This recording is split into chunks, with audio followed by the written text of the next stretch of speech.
Guess who's back?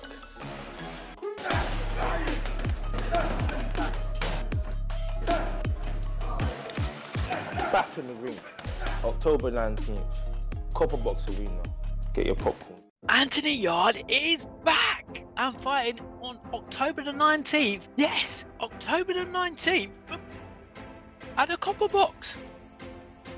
I literally just finished filming a video on the whole Anthony Yarde situation, asking the question, where was he and what I thought happened. Let's look back. About 6 months ago, Anthony Yarde and frankwarren had a falling out. Yarde put out a tweet saying that he was no longer in a contract with frankwarren and Queensberry Promotions, which was a shock to everyone given the great job frankwarren had done with Anthony Yarde. Then Queensberry Promotions put out another tweet saying that there was potential legal implications of them saying they're out of contract and that they believe they still had an enforceable contract. Then frankwarren came out, spoke a bit about it, how disappointed he was. Anthony Yarde went silent. The timing of it all was very strange, given that Turkey Al Sheikh and Riyadh season had come into play. Queensberry Promotions had partnered with them and there were big checks flying around for fighters, so it didn't make sense that Anthony Yarde was looking to move away from Queensberry Promotions at the time. frankwarren gave us a little bit of an insight as to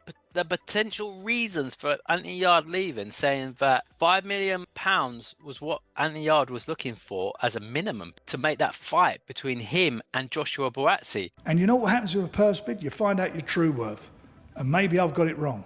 Maybe someone will come in and pay him £5 million.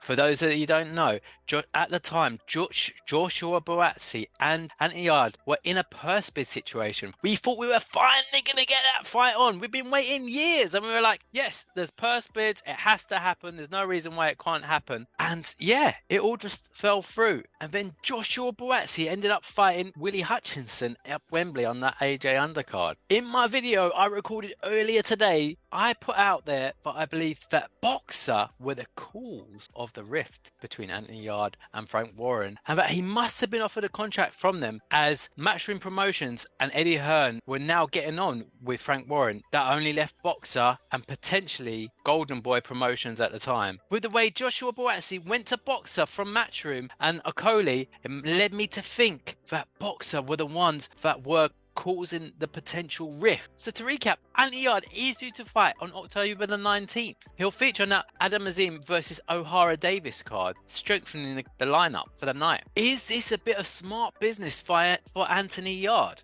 Well, as long as he's not going to be sued in the background by frankwarren or had to pay any penalties, it could actually be a very good bit of business. So Yarde fought Kovalev and Beterbiev, losing to both fighters. He did well in the fights up to a point and then got dismantled. His best fight outside of that was actually Lyndon Arthur. So if he stayed with Queensberry Promotions, fought Joshua Buatsi, then it would potentially leave him with nowhere else to go. I can imagine Boxer have offered Yarde at least 1 or 2 warm-up fights before making that fight between Buatsi. With Sky Sports backing Boxer and Ben Shalom wanting to make his own mark in the boxing business, he may have overpaid for that fight. So if we do finally get this Anthony Yarde versus Buatsi fight happening, it tells me Anthony Yarde isn't as confident fighting Joshua Buatsi as we thought he was. That he needs that additional safety net there and income. Where Yarde is 33 years of age, it's probably just good business sense what he's doing. He'll have the whole Sky platform behind him. You could see Ben Shalom also selling the fight to the Saudis as a standalone fight. But what does that mean for frankwarren? Will that cause a rift there between Turkey Al Sheikh and frankwarren? So final thoughts. I'm glad to see Anthony Yarde is going to be back in the ring. He's an exciting fighter and he needs to maximise these next few years in his boxing career. What I don't want to see is Anthony Yarde waiting for ages before he gets that Buatsi fight on. Make it next after this one. The problem is Joshua Buatsi is mandatory for the winner of the Beterbiev-Bivol fight. So if I was Joshua Buatsi, I would hold out for that unless there's going to be a rematch there. To finish up, a massive thank you for all the new subscribers. If you haven't already, please smash that like button. And yeah, big shout out to our subscribers who's been there for the beginning. Me and Baz will be getting on something soon. By the time this video comes out, I'd be interested to see the fallout between frankwarren and Ben Shalom and the announcement of Anthony Yarde fighting in October. Another big question for me is there going to be any further legal ramifications of Anthony Yarde signing with Boxer? This could be one of the rare times that frankwarren's been defeated on the legal side. So yeah, it'd be interesting to see. Something else to think about, Dan Aziz is scheduled to fight on that October the 19th card as well. So could we potentially see the winner of those fights, Yarde facing Dan Aziz, and then maybe tee up that Joshua Buatsi fight?